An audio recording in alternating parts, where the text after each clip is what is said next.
श्री स्वामी समर्थ. वारंवार अनेक लोकांचे प्रश्न येतात, गुरुजी कर्जमुक्ती होण्यासाठी नक्की काय करावं? अर्थातच प्रत्येक सामान्य व्यक्तीला घर, गाडी किंवा आपल्या गरजा भागवण्यासाठी कर्ज घेण्याची आवश्यकता पडते.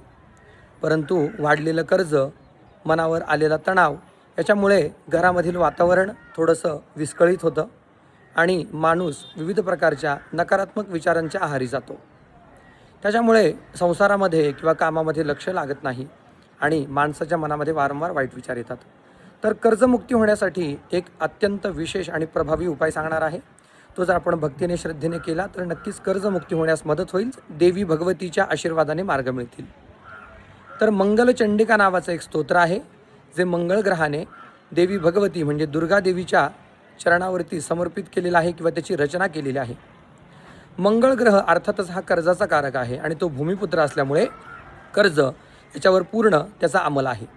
त्याच्यामुळे कर्जमुक्ती होण्यासाठी आपण सर्वप्रथम नक्की काय करावं? तर मंगलचंडिका नावाचं स्तोत्र आहे. संकल्प करून आपण रोज एकदा त्या मंगलचंडिका स्तोत्राचं वाचन करावं. 1, 3, 5, 7, 9, 11 विषम संख्येमध्ये त्याचं आपण वाचन करावं. दर शुक्रवारी दुर्गा देवीच्या मंदिरामध्ये जायचं आहे. देवीच्या मंदिरामध्ये जाऊन देवीला लाल फूल आणि गजरा आपल्याला अर्पण करायचा आहे. असे 11 शुक्रवार करायचे आहेत आणि मंगळ ग्रह देवतेची प्रार्थना करायची आहे.